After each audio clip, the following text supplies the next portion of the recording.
Evening, everybody, and welcome to episode 31 of This Song Fucking Sucks. Today, we welcome back comedian Ken Reid. Make sure to check out Ken Reid's podcast, TV Guidance Counselor. Make sure to listen to his record, The Vanity Project Volume 1, Hollywoodland, on all the download listening places. You can find him at ikenreid.com and at Kenneth W. Reid on Instagram and Twitter. ThisSongFuckingSucks.com, the one-stop shop for all things This Song Fucking Sucks. We've got merch, we've got links to the show, we've got links to all the playlists. ThisSongFuckingSucks.com, it's a website. Please don't forget to go to iTunes and subscribe, rate, and review to This Song Fucking Sucks so that we can fill the void with whatever marshmallows and fluff takes the place of self-esteem. And as always, tell a friend, make an enemy. I have become cumbersome to this world. I have become cumbersome to my girl. Today we listen to Cumbersome by 7 Mary 3, and this song fucking sucks.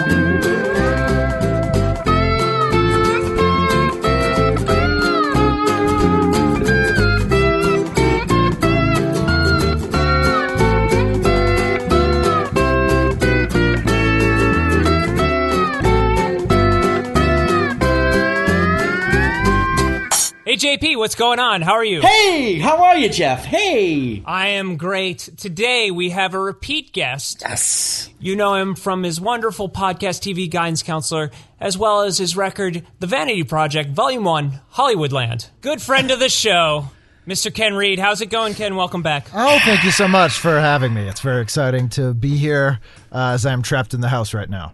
Yeah, kid's got a wicked noise over there. Fucking noise, buddy, huh? Yeah, it was like I was outside fucking snow and shoveling for like 4 hours, Dude. And this fucking carload of fucking hammered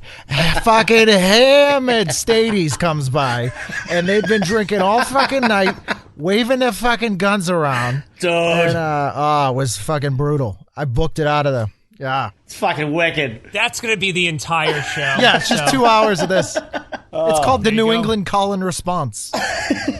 Fucking hardcore, kid. So today, Red Letter Day, we're doing a grunge masterpiece, Cumbersome by 7 Mary 3. Yeah. I'm fucking excited. Yeah. My nips are like Tic Tacs. No one's been excited about 7 Mary 3 since this song came out, and the only people excited then were 7 Mary 3. Yeah, man. And they should not have been excited. No. They should have been ashamed. This is like sub-college roommate bar band garbage. Yes. Very much so, yes. And the video pretty much just pigeonholes them right into that, too. Yeah, totally. There's so much amateurishness going on. It's hilarious. This is like before white trash discovered rap and got into Kid Rock. Yeah. If this song were done today, it would be exactly the same, but they would call it country. Yeah. It's country now is just tailgating music for people who don't want anything remotely black in their music. I like that pop music, but I don't want nothing sounding remotely colored. Don't they know that that's where rock and roll and stuff comes from? No. Black people? Oh, no. Really not. I always wondered that. We're in an age of ignorance. Yeah. I want some music that I can listen to when I am grilling meats in a parking lot. That is some great meat grilling music. That's pretty good, I gotta say. We're gonna let Ken take over on the impersonations today, I think. I only do 2 voices. And we've heard them both. Yeah. We can do like dueling impersonations. So, I mean, there's so many great things about this song that I can't wait to try and unpack.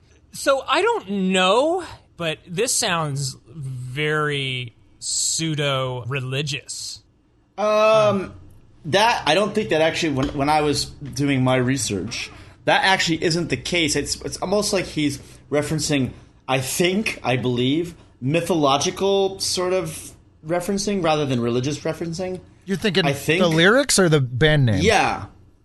No, the band. Well, I know you know what the band name comes from for sure. Yeah. being a TV guidance counselor. No, I have no idea. It's from Chips. It was Larry Wilcox's, when they'd call him, they'd be like, 7 Mary 3, 7 Mary 3. Yeah. That's awesome. There's something cool about the band. Who knew? No, I don't know. If you're going to make a Chips reference and you don't go with Punch, that right there is like, I'd like chips with they didn't have them Mexican. That's right. And actually on the wiki page it even says that they just decided to go with 7 Mary 3 because they were trying and tired of looking at other cool names. So they were just like, almost like, okay, well, let's go with this one. And yet it ended up being the coolest thing about this fucking band. Yeah, it's up there. There were too many grunge bands with numbers in their names. Yes. That should just not have happened. One of my favorite pastimes is coming up with fake bands, and my fake grunge band is called Gripe Water. That's good. That's good. Yeah. I'd be in that band. Yeah, and our album's called Colicky. I like Whatever Mind. Yeah, that's pretty good.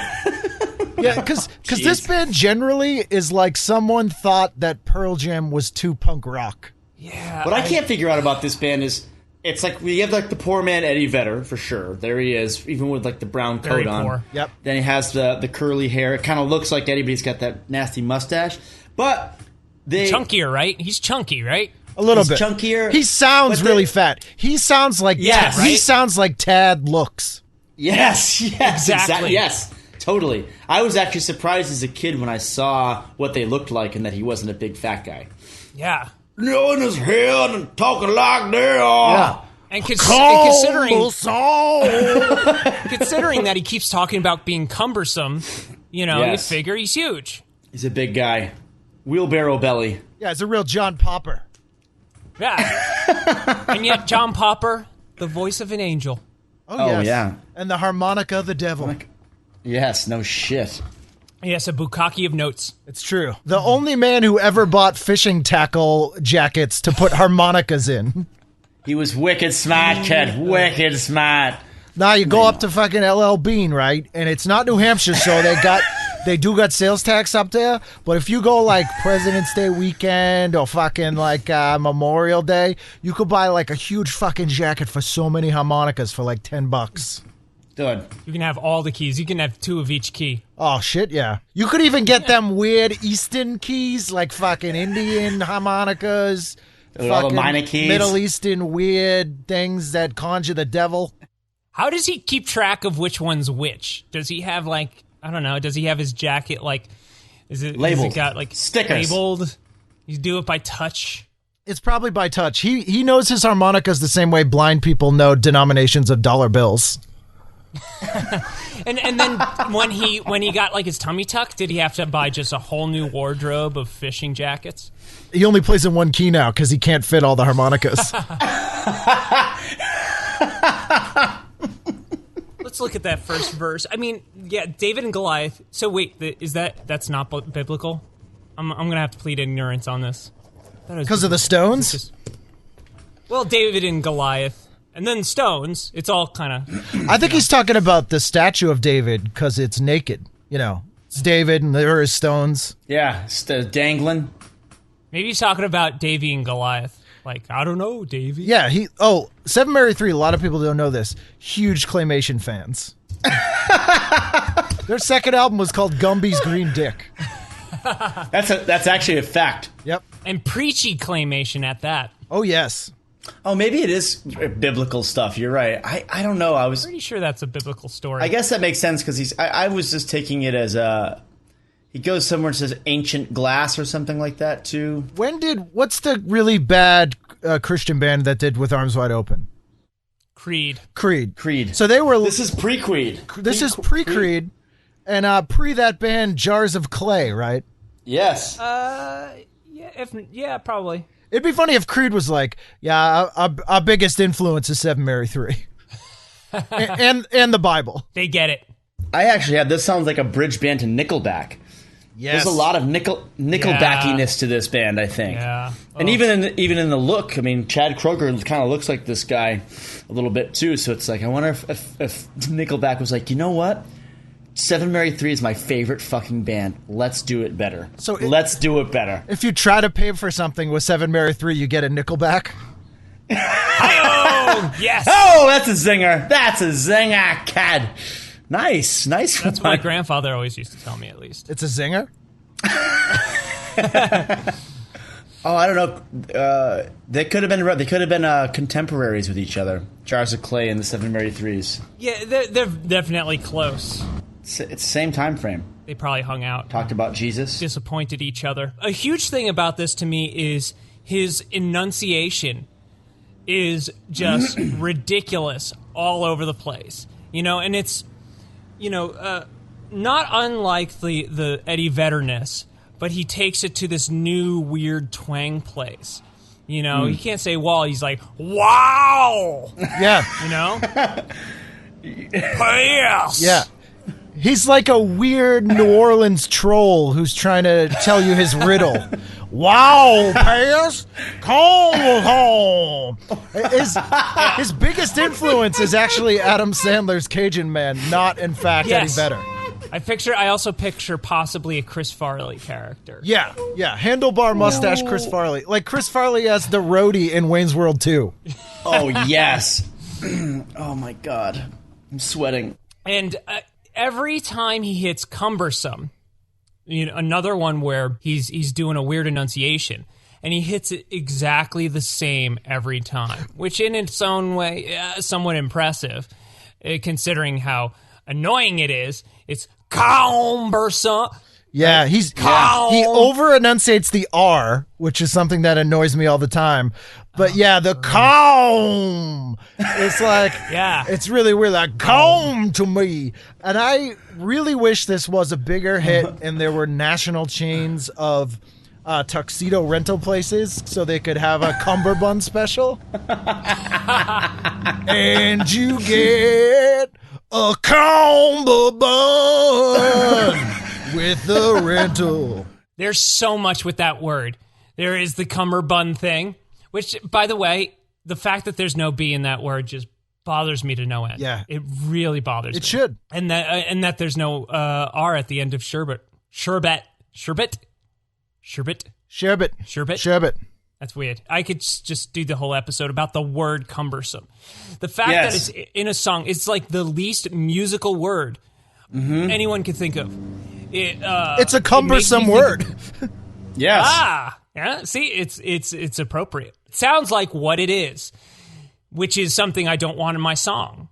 My first thought, something being cumbersome, I picture like a baby with a diaper just filled. That is the imagery of the word cumbersome, and for this song, that's what's going around my head. Like, this guy shit his pants. That's what it sounds like to me. See, I get a real cucumber visual, so I'm like, yes, it's almost like cucumbersome, And so I just picture, now this, go with me on this, it's a little weird. All right. I picture guys in a smoky pool hall playing billiards with English cucumbers instead of pool cues. Right, okay. They call it. Right. They call them. They don't call it cucumbers, right? They call them. Well, I guess pickles. They call them pre-pickles. Yeah. The pickles. What do they call it? Pre-pickles. Yeah. Pre-pickles. But they don't call pickles pickles. They call them. What's the other word? Gherkins. Gherkins. Yeah, and they only have bread and butter pickles there, which is fucked up. That's fucked. You need to get those half sours. They don't have dill over there? I don't get it. What's going on? No dill. That was British. Disappointment. Dill or no dill? It was a show over there where you would just taste pickles. The answer was always no dill because they didn't have it. Super easy. There you go. Maybe that can be my second career, is I can be the person who brings dill to Britain. Yeah, you'll be like Johnny Appleseed for British dill. Be fucking sick, bro. Johnny Gherkinseed. Oh, that sounds like a weird porno actor. That does sound dirty. That sounds dirty as fuck. That is registered trademark. No one try and steal that shit. I'm watching you. How do you spell gherkin anyway? Jesus. Gerkin, I think. Just like it sounds? Yeah. Which I had only ever heard in the context of, what are you, jerking your gherkin? Oh, really? I don't think I've ever heard this word, surprisingly. And then if you even get past the word cumbersome, which I still am not completely, and I totally get the cucumber thing too. I'm going along with that too. And I think that adds to my shit in your pants thing. It's all wrong. I can't imagine why they went, it's a good word for a song, cumbersome. It's just so stupid. It's stupid. It sounds terrible. Everything's wrong with that word. I think there's a sort of a thing going on with whoever the singer of this band is, because I didn't care enough to look it up. But there's something about the way he writes his lyrics, because I'm assuming he is the lyric writer, and I could be wrong, but he's trying to sound intellectual or interesting. So he's sort of introducing a word that maybe somebody wouldn't sing, and then trying to make it fit, like putting a square peg in a round hole sort of thing. Yeah, like he thinks he's in friggin' Shriekback. Yes. I don't know. There's something about the way he writes his lyrics, just the using a David and Goliath and throwing it into there, and just sort of the way he uses his lyrics. I don't know. He's really trying hard to be interesting or intellectual, is what it seems like to me. Yeah, he's like a honors poetry student in 11th grade. Like, I started writing a song. I think this is going to be the one. And it's like, shut up, dude. Shut up. Yeah. Well, the thing that really bugs me, too, is that and this is a lyrical thing that always annoys me. Well, two things. One, he mentions girl in the song, which if you're not New Edition and you didn't write the song, before 1960, don't mention girl in a song. But he also starts with a big thing where he says, in this life, and then goes small to my girl, and you can't do that. You can't go reverse pyramid in the lyrics of, a big thing and then a little thing. Starting globally and ending locally. Yeah, and is your girl not in this world? Is this song about dating an alien? Because that could be cumbersome. But even cumbersome doesn't even work in the sentence anyway. Cumbersome really kind of means like hard to move around, and like you're bulky. Well, he's a fat guy. Yeah, he is a fat guy. It just seems like the wrong word to use anyway. I have become overweight. To my girl. And that, it just sounds so much better to me. Yeah. When you sing overweight, it sounds so much less annoying than cumbersome. And it pretty much gets the same idea. Now, and here's the thing, is he does that classic paint yourself in the corner thing by doing the world thing. World is one of those words that's just so hard to rhyme. You get girl, which is, as we can see here, stupid. Yeah. And just a terrible. You need a twang. You got to go whirl, girl. The only other word is unfurled, and don't do that. Just don't. I guess you could say hair curled. My hair curled. Which he may have.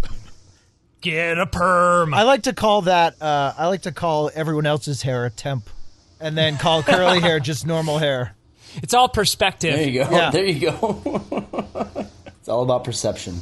So you're cumbersome to your girl, so it's just like, is that like your belly has gotten to the point where you like crush her when you try to, be intimate? It sounds like he's bragging about having a big dick. Oh, well, that's one way to look at it. Yeah. He's like splitting her open. But if it's going to be a cumbersome, though, that would mean that he's got a huge dick, but he can't stay hard. So that would be more of a cumbersome way of dealing with your large penis, I think, in this situation. That goes without saying. Look at him.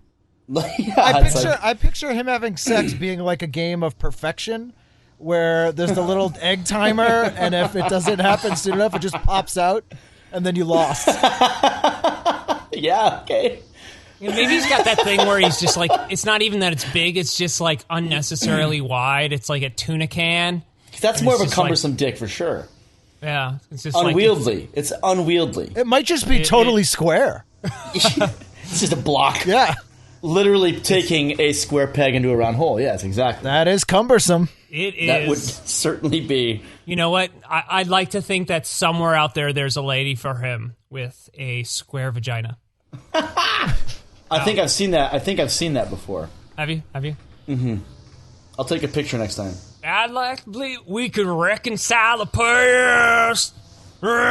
See, he's using reconcile. See, that's a word you wouldn't normally use. It's I'm trying to sound smart. And then he uses resurrect afterwards. He's just trying to sound smart. He sounds like someone who's defending himself in court. Yes, exactly. Like I'll be representing myself. Reconciliation.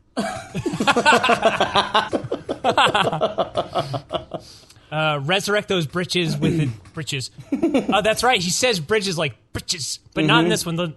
He actually uses bridges twice in that verse. At the last line, he goes, "She remembers britches burns them to the ground, not setting your pants on fire.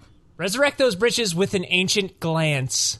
What is an ancient glance, though? An ancient glance? Yeah, that's not a thing. No, that's not a thing. That does sound like some towny shitbag complaining about an ugly girl. Girl's got like a fucking ancient glance. Oh my gosh, she's fucking hideous. She's like 19. She looks like a fucking ancient glance. I don't. That sentence makes absolutely no sense to me whatsoever. Whatever he's trying to say. She's got an ancient glance. That makes more sense. Like if she's like, she just looks old. Resurrect those bridges. I don't know what the fuck that means. I think that's some Medusa reference because he says an ancient glance, but my old stone face. So I feel like it's a very loose connection to Medusa. Gorgon. That's all I can gather from that. That's why I was thinking mythology. Yeah, so this guy was in a pinch, and Clash of the Titans was on his local UHF station, and he just started jotting stuff down. Yeah. Like, is there a verse? Is there a reference in the third verse to a silver owl? The producer made him cut out the Boobo verse. Yeah. That was the same verse. It also mentioned Guy from Rocky. Yeah. And it's chained to a rock, and a monster comes out, and it's Ray Harryhausen. There's a man with a bull head chasing after me. That's in the bridge that just never happened. You should have put the resurrect the bridge line before the actual bridge. Like James Brown style. And like, resurrect the bridge, and then it kicks in. That would have been much better. That would actually be kind of smart. Yeah, that would actually require some thought. And I have serious issue with the fact that the chorus is just the two lines, and they're practically the same line because he just changes those two words. It might as well just be JP's favorite thing of just the same line over and over and over and over. Yeah. You should have said to my wife, just to be as dumb as he is. Yeah, right? Well, he says... And you know what? If you did an IF rhyme, you could come up with so many other lines. Like, that's so much more rhymable. So much more rhymable. That's like such a just a green thing is like ending a line with something that just paints you into a corner, and then being like, well, I committed to it. I gotta do it. You know. I mean, this guy, in his defense, he looks like his profession is corner painter. Like, if you have corners you need painted at your house, like, he'll come do it real cheap. He'll be stuck in your house for life, but...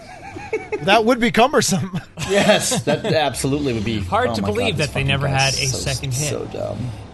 Yeah. So, when we get to the actual bridge, which I just love for its stupidness, this is great.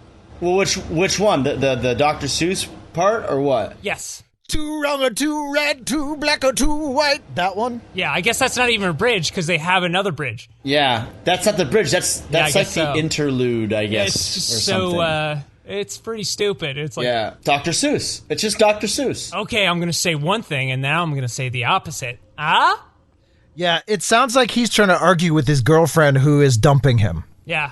Well, which is it? Is it too wrong or too right? I can't win with you. And then here's the great thing. He goes, too heavy, too light, too black, too white, too wrong or too right, today or tonight. And then just says cumbersome. It has nothing to do with anything. Just in case you forgot the name of the song, Cumbersome. And jazz hands when he says it, too. Let me just stick this right into the square peg right in there again. He just keeps doing it. It doesn't fit, but it's going in there. He uses it like a non-funny person uses awkward. Yeah. Yep. I bet he still does that to this day. Cumbersome. Like he touches the cashier's hand at Starbucks by accident when they're doing the exchange, and he goes, "Cumbersome." Oh, I'm bringing that back. This is happening. And then just continues doing it. Too rich, too poor. She's wanting me less, and I'm wanting her more.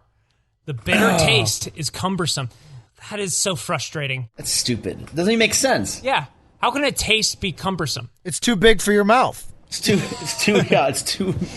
Here's a question for you guys. Do you think there's ever been just a garbage couple, a real dummy couple, that used the lyrics from the bridge of this song as their wedding vows? Definitely. If you can imagine it, it happens. I could see this being a first dance. Oh, yeah, and a last dance. It's more aimed at you have a fat wife and you want to do the dirty dancing move. But instead of playing the Dirty Dancing song, you play Cumbersome because there's no fucking way you'd be able to lift your fat wife and carry her around the room above your head. That would actually be the definition of cumbersome. It's too heavy to carry around. It has to do with carrying things. That's why it doesn't make any sense. It's fucking stupid. It truly is. I love how stupid it is, though. The lyrics to this may only be seconded by Silverchair in the classic "There's a bathroom and there is no sink, and Yes. the water out of the tap is very hard to drink." But at least they were like 13 years old. Yes, they were boys. Exactly. Yeah.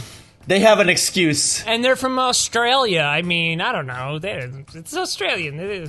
I don't know. Those Aussies don't even have sinks down there. And, you know, the water goes the other way, right? It's the other way, right? Right. Yeah. Okay, check this out. This is great. This says it all. Another one of my favorite bands. They opened for Three Doors Down, who claim to have covered Cumbersome. Oh, God. I interviewed Three Doors Down when I worked at a radio station in the late 90s, and they are the hickiest hicks that ever hicked a friggin' jug band. And the drummer calls drumming knockin'. No way. Oh, Yeah, my God. like he was like, this is literally how he sounded. He goes, well, let me tell you, if the knocking ain't right, your song just not gonna be no good. You gotta have good knocking. I cannot wait to do Three Doors Oh Down. my God. I can't He wait. sounded like friggin' Huckleberry Hound. What do you do for work? Well, I'm a knocker in a band. And they moonlight as a jug band They do. on an aircraft carrier. They're like hick genies that live in a jug. Commence the jiggling. I'm sorry. I'm dying. That was the inaugural band, right? Yeah. Oh, yeah. Jesus. We almost did that song to match that up, and we just missed it because I'm not going to say who, but we had a guest who really wanted to do it and then realized that he had a professional conflict and could have gotten in serious trouble if he did. So, unfortunately, we couldn't do that, which is a bummer. Did he work for a company that produced knockers? Maybe like the knocking company that was sponsored Three Doors Down? American Knocking Company. Yeah. I think I've been to their booth at NAMM. I gotta tune my knocks. Have you seen my knocker key? Stop. We should start a country band called Three Door Knockers Down. That just does like classic country covers of awful 90s alt rock songs. I mean, that's basically what all country is now anyway. Yeah. You know? Yeah. Which is, I think, worth coming back to. That, like, if this song were out today, it would just be considered country song with zero changes. Well, you'd have to put a little bit of like vocodery auto tune on it to make it, make it modern. You just got to add a slide guitar and a banjo, and you got it. Yeah.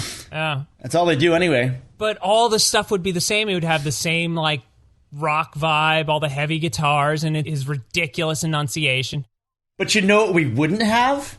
Is a fucking bass player doing runs up every fucking time. Stu-do-do-do-do, stu-do-do-do-do, I know. stu-do-do-do-do-do, every fucking time. This guy it's like he's taken way too much cocaine before they recorded the song, and he's going in there and he just won't stop playing those fucking runs over and over. It drives me crazy. He wishes he had a fretless bass. Oh, man.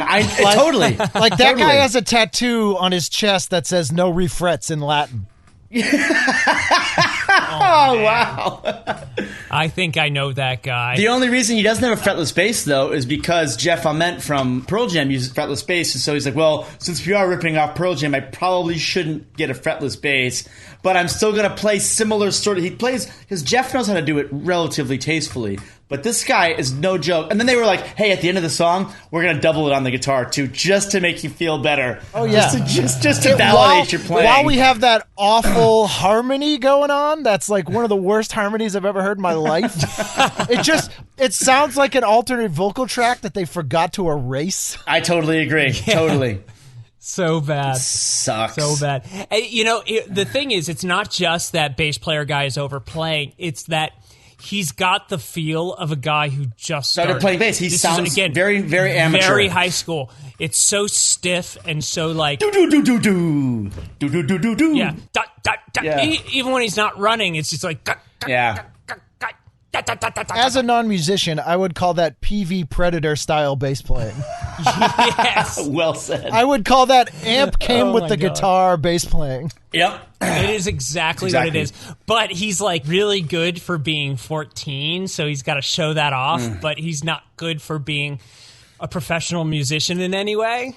But it's also the note choices are just the very first thing you would ever write on a bass. Definitely. It's just so low IQ bass playing. Yes, very much so. And probably took a million takes to get it like that good. Bet the guitar player played it for him. Yeah, that's possible. That intro thing where it's just the one guitar and it's the thin sounding guitar. It's got the jangle. The transistor radio thing where they put high and low pass filter on it. It still had the shrillness. Yes. It had it's cutting. It's like Yeah. The only thing this song is good for is making it really easy for me to know a place I shouldn't be. Yes. Anywhere I walk in, when this plays, I'm gone immediately. All right. I don't have to be here anymore. Yep. Along with its amateurishness, just the chords. Yeah. You don't need fancy chords. You don't need a lot of chords to do a good song. But these chords are so obviously like default grunge chords. Yeah, this band sounds like music that you would have if you wanted something that was royalty free to represent a coffee shop in a CW TV show. Yes. CW. Nice. I'm trying to get gripe water all over Riverdale. You just let me know if you need any non-denominational grunge guitar. I am all over that grape water. Awesome. Are you familiar with something known as dropped D? I've heard of this. I'd like to look into that. Oh, man.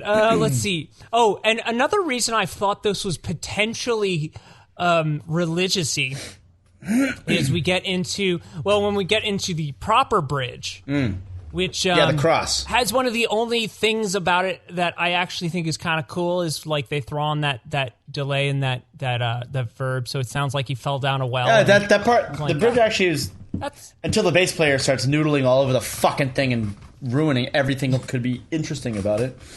There's a balance between two worlds, one with an arrow and a cross.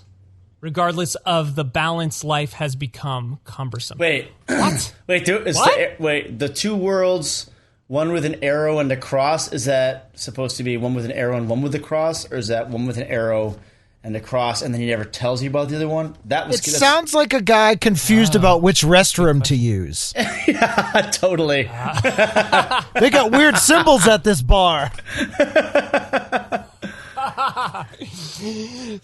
But you know what, Ken, you're totally right. That's exactly what it is. Because doesn't one of them, which is which? The female symbol has the cross, and then the male symbol has the arrow. That's exactly what he's talking. You're right. Yeah. You're totally right. Wow. I just got to piss, and now it's gotten cumbersome. He just read Men Are From Venus and Women Are From Mars, and he felt like he needed to write some lyrics about it. This band is the ultimate 12 CDs for a penny. I have 11. Oh no, what do I pick? I guess 7, marry 3. Yeah. Without Columbia House, this band would not exist. This is definitely the 50 cent bin kind of thing, where there's like 30 copies of this in it, next to Natalie Merchant, Tiger Lily, and that's the one. And Soul Asylum Grave Dancers Union. Yeah. Ooh. Yes, sir. And the New Radicals. Oh, that's always in there. Yes. Oh, I committed so much mail fraud. My dad once joined Columbia House, and he forgot to send the card back, and the choice of the month was Firehouse, the band Firehouse. I remember them, yeah. Yeah, and so my dad had to pretend for a month that was a good record. Like, he listened to it because he had to pay like $30 for it. And he was like, no, that's pretty good. It's like Guns N' Roses kind of, No, I see why it was the featured selection. That was a good scam, that Columbia House. And I always confuse Firehouse with Lifehouse. Yeah. There's too many houses. And then isn't there another band that's called Firehouse that's like a boy There's band? one called Ice House. There's Fire Hose. Yeah, Fire Hose is very different. Fire Hose is very different. Fire Hose is very cool. What is Firehose? Firehose was the Minutemen, and then D. Boone died, and they got a new singer and became Firehose. Oh, They're fucking cool. But I always get confused if I'm reading it. I'm always like, well, there's only one letter difference here. Firehose, Firehouse, very different bands, very, very different output. The only difference is you. Oh, cute. Very cute. One of those guys has to release an album called that. Yeah. I think it could be a cover album of the other band. I would totally buy that. I would totally produce that. Okay, Jesus. I don't know. That's it for lyrics. Lyrics are done. I mean, it was number one in Billboard's mainstream rock tracks in 96. Of course it was. I can't believe that was the number one song. This song, for me, when you hear it, it was in 1996 when it was released, but it was recorded in 1994. Think about how quickly something like Nevermind, right, or Pearl Jam's 10, that's 91, 92 right there. And then just this many years later, it is completely watered down. Yeah, it's store brand grunge. This is this is Walmart 3 seasons after the runway. It's this is Candlebox. It's literally Candlebox. Oh my God, I was just going to say the same thing. This is like a band that's influenced by Candlebox. Our main influence is Candlebox and Collective Soul. And Great White's later records. Great White. Great White's Before they later burned everybody records. alive? Yeah. They should have toured with Firehouse. Oh! Or Fire Hose, maybe. Or Fire Hose, yeah. Maybe that was the problem. They toured with Firehouse and they meant to tour with Firehose. And they were like, you guys do something about this. And they're like, no, we're Firehouse. And they're like, oh, shit. Oh, fuck. Oh, my goodness. I think we just explained that whole scenario. Yep. In case there are any questions out there. All right. Anything else anybody else wants to say about this fucking song before we do some of the other things we're going to do with It's this? fucking awful. That's it. It's an awful song. As of December 17, 2015, Seven Mary 3 has been on a 3-year hiatus without any updates to their website or Facebook page since September 13, 2012. They're all fucking dead. The mystery surrounding the hiatus has made for speculation amongst fans, but no verifiable information is known. And since they don't really have any fans, that's why they can't figure it out. They're all in a fucking shack dead for 3 years and no one's come to find them. Dude, Mark and Charlie, the only fans, nowhere to be found either. Yeah. Well, they fucking moved to New Hampshire. They're living up there in their grandmother's place. Oh, fuck. And Hampton Beach? They work at the ski place. Yeah, they're fucking sorting that Hampton shit Beach. out. Oh, yuppie chicks put out. So let's take a look at some lyric rewrite action, and we did the first stanza. She calls me Goliath, and I wear the David mask. I guess the stones are coming too fast for her now. You know I'd like to believe this nervousness will pass. All the stones that are thrown are building up a wall. Because pass and wall really rhymes very nicely. Pass and I know. wall. Mm-hmm. You son of a Fucking bitch. dick. All right, I'll do the best I can here. Do it. She takes off her nylons and she poops inside a bag.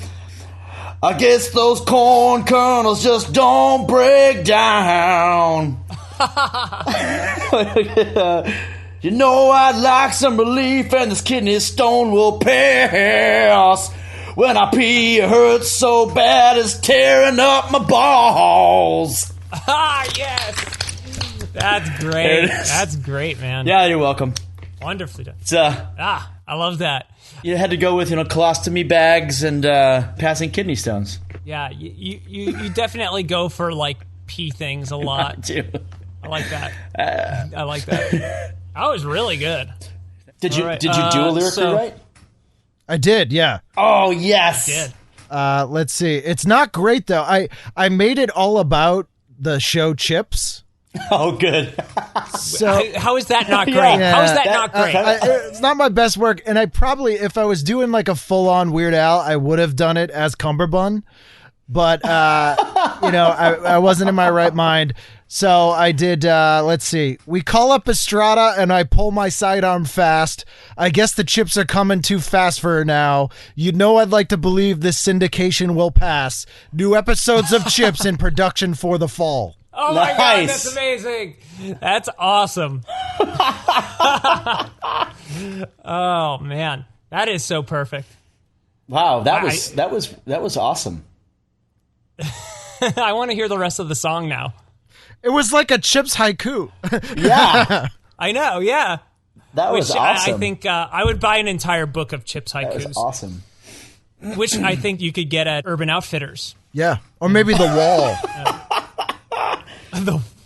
Did you say The Wall? Oh, yeah. The one along the Mexican border?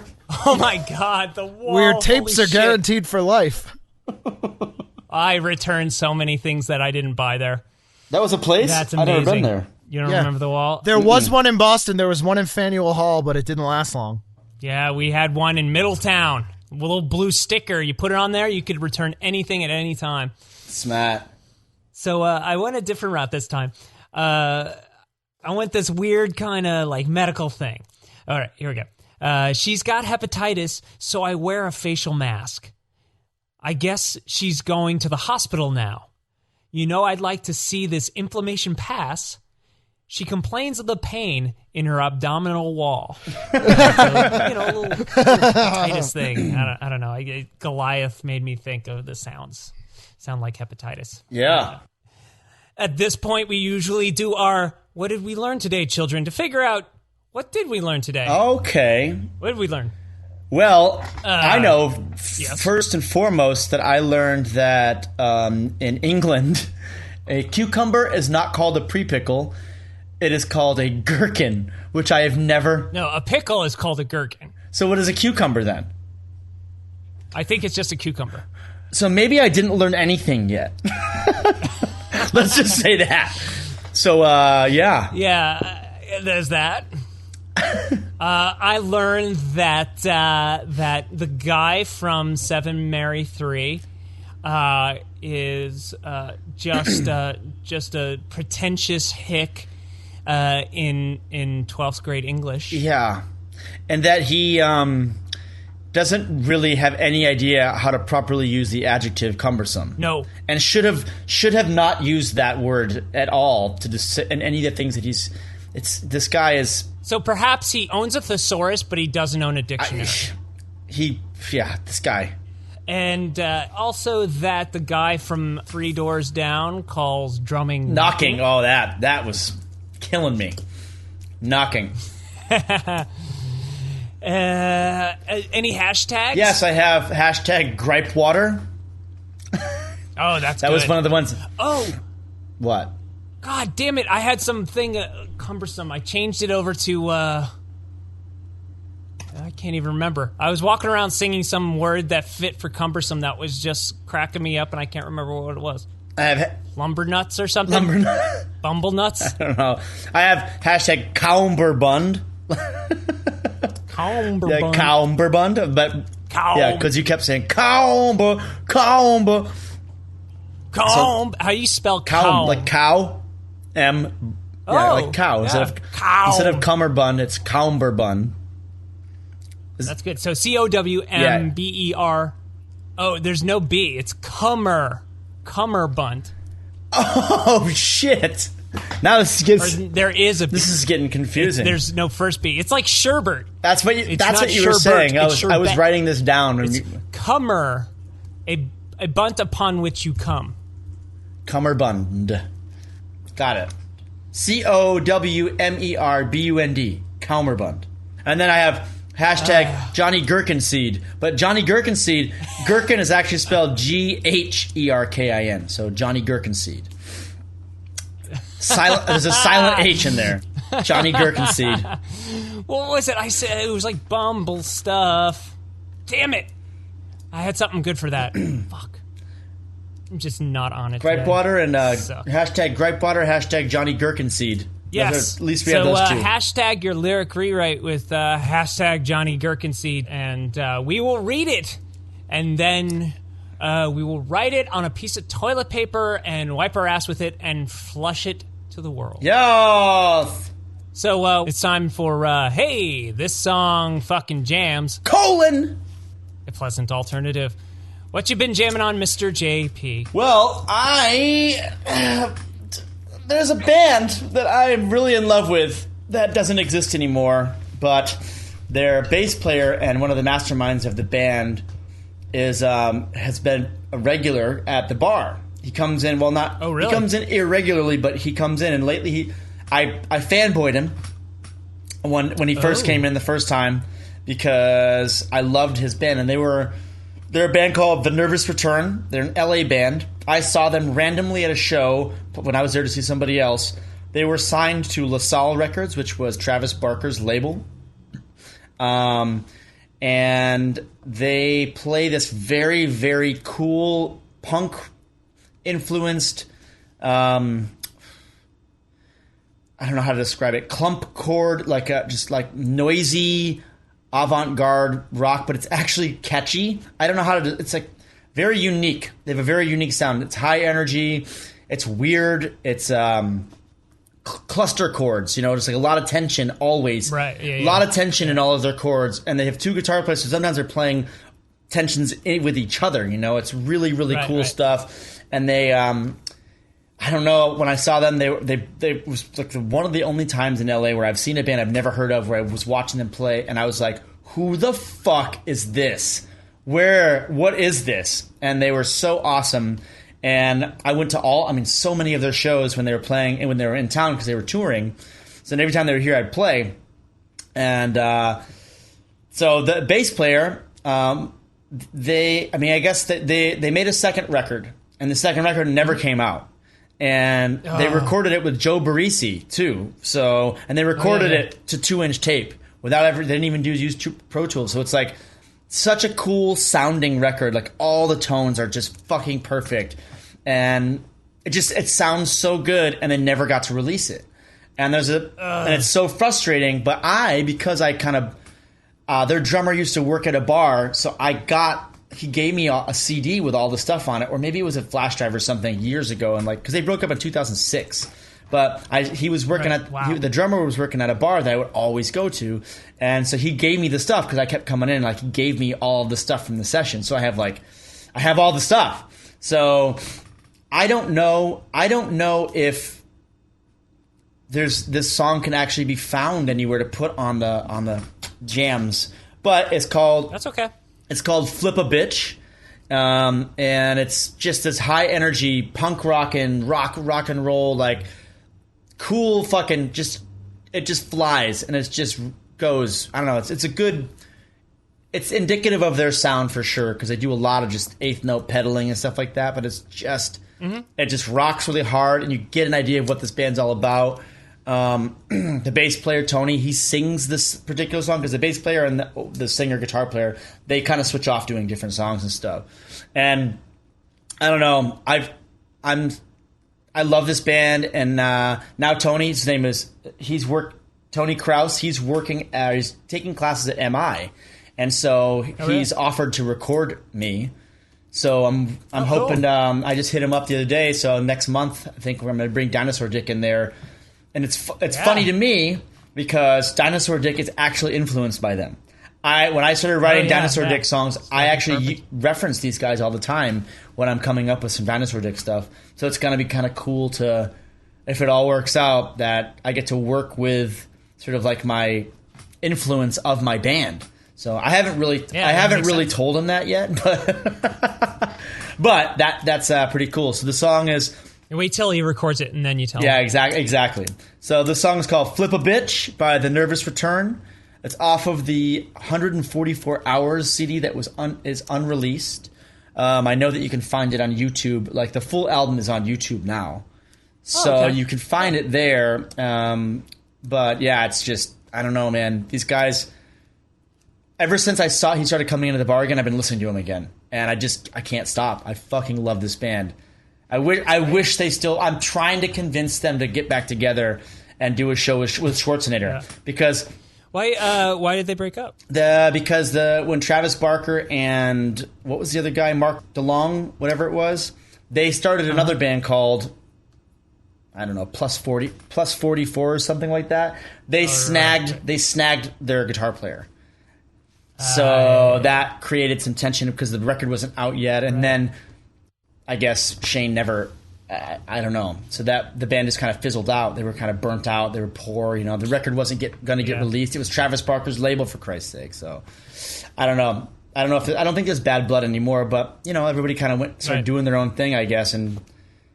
But it was really cool to run into and be like, "Hey, are you Tony from The Nervous Return?" He was like, "Oh shit," because this is 10 years later. You know what I mean? That I'm seeing. Yeah. So I mean, they're grown up now and stuff. And Jason, the singer, was there too. I didn't even recognize him. Didn't even recognize him. So I was like, he's like, "That's Jason." I was like, "Holy shit!" So I took a picture with him and stuff. I totally fanboyed them. And I never do shit like that. But these guys are. But it's good when it's guys who aren't like super mega famous and you fanboy them. They get into that. They're like, oh. Yeah, they're super cool, and they were really cool. And I was talking. They were talking about maybe doing a show, and I was saying, if they want to do with Schwarzenegger, because we'll pack the house and the people will be there, you know. Because I mean, I don't know how big they ever were. Whenever I went, it was like little art shows here and there, and like there was never packed. They were never playing to packed places because their music is sort of challenging and interesting. You can chop this down for sure and take the pieces of whatever I'm saying right now in and out, but they were fucking awesome, and I always do that. I'm wicked pumped that I might get to work with them. That would be super cool. So that would be amazing, man. So. That would be unbelievable. Ken, I've been revisiting the Smoking Popes a lot lately, and just "Need You Around" is the best song. That whole record's amazing, but it's like, if Morrissey was in a punk band.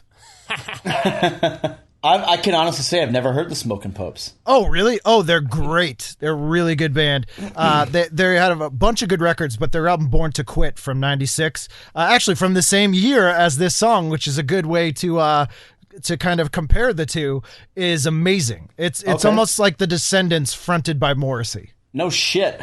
That sounds interesting to me. Yeah, they were great. Did they transition into another band? Yes, or the singer who looks just like Mike Nelson from MST3K. He became a born again Christian and had a Christian band that was actually really good because it sounded just like the Smoking Popes. And then he stopped being a born again Christian and brought the Smoking Popes back. And where are they from? Somewhere in the Midwest, like Kansas or Nebraska, I want to say. They're a Midwest band. Yeah, they're one of those bands. I kind of would always see their names around and connected to things that I like. Yes, totally underrated 90s band. They're really good. They would tour with bands like Jawbreaker and those kind of bands, but they were. There you go. I thought they were just so much better. I'm definitely gonna check that out. I love. I need new music on the list. I need new music in my life for things I haven't heard, even if it's from way back in the day. I'd love to hear what you guys think of it if you get a chance to check it out. Oh, it definitely will be. Absolutely, totally gonna jam on that. What about you, Jeff? What the fuck you jamming on over there? Yeah. Okay. I was watching a documentary that ended with a really cool Tom Waits song, and I was like, I'm going to listen to that song. It's cool. And then it made me want to listen to more Tom Waits. And so Which is never a bad thing. No, it is not a bad thing. And so the one tune that I also started going, hey, I should check out this song I haven't heard of, is Eggs and Sausage in a Cadillac with Susan Michelson, off of Nighthawks at the Diner, which early record, live record, and such a perfect example of Tom Waits-ness, because it's literally exactly what it sounds like it should be. It's him. It's like he's sitting in a diner and he's saying what's going on around him. And that's it. And it's, got that, loungy vibe to it, that's, he's just lounge singing it up in the way that's so authentic. It just sounds like a fucking smoky little dive. You can hear the beret and the smoldering cigarettes. You know what I mean? And it. God, it's so real deal, man. It's like how he manages to take something that's so dirty and grungy and kind of lowbrow and then make it so poetic. It very beatnik, just nails all those things, and then just has just vibes so hard. Just has the sound and the imagery. It's just so poetic, so beat. It's like the beatnik people on Pee-wee's Playhouse or something. Yeah. Well, it's also so real. It's real. He is like authentic to the fucking core. It's so cool. You just step into that world and you're there. It makes me think of he's singing about being in just kind of a grungy little diner and what he overhears everyone saying, and you can kind of picture the plates of half finished scrambled eggs with cigarette butts in it. Cold, gross, old, nasty coffee. It just takes you there. It is transportative, if that's a word. So that's my jams right now. I can't wait to check that out. I haven't listened to too much Tom Waits in my day. I think I got like the one that had it's an older Big one. in Japan, and then that one that I had the Swordfish Trombones. Like the only 2 records I ever had by him. Yeah, and those were, like in the past, 15, 20 years, right? Swordfish Trombones is old. Yeah, that one's from okay. That one's somewhere in the earlier part of his career, but the other one was Big in Japan. That was what Primus played on a couple of the songs, and that was why I even got it. Because those more recent records are they're great. really cool. Blood Money. Yeah. I've heard Blood Money. I listened to it, but I don't actually own that one. Oh, Mule Variations. That was the one with Mule Variations. Big in Japan. That really That's good. the one with Big in Japan. This one's within the first 5 years of his career or something. He's a fucking weirdo. Where I heard of this song initially? He did this when he was on Saturday Night Live. That first 5 years of Saturday Night Live is just so cool. Just old New York. Dangerous New York. Fuck it. It wasn't safe. It wasn't Disneyland. Yeah. It wasn't Dubai. It was Ghostbusters New York. Little rough, A little rough and dirty. Don't go to Central Park at night. Yeah, that's not the case anymore. But still, it had a charm to it too. So that's my jam. Jam it. Plugs. What you got to plug, Mr.? So I got a bunch of good episodes of TV Guidance Counselor coming out with some big name guests. So they'll either have been out or coming out soon. But they come out every Wednesday, so check those out. And that's kind of all I got going on. I got my album from last year, The Vanity Project Volume 1 Hollywoodland, if people want to pick up that, but that's about it. It's very, very good. And it's currently one of the things that whenever I walk into my car, default starts playing. I think I've heard the Tegu story 300 times. I'm so sorry. And I laugh every time. You got any plugins? Right now, no. We're going to be recording Schwarzenegger's newest wonderful single, the Pumping Iron song. We're finishing that up. Dinosaur Dick does have some shows coming up, but they're later. It's like April, I think, right now is when we have locked in April, so I'll talk about that later. And then we're probably going to have 1 or 2 more before that, but I don't know. Well, that about wraps things up for Cumbersome. So for Ken Reid, JP Von Hitchberg, and 7 Mary 3, I'm Jeff Kalmbach. Don't let the man get you down.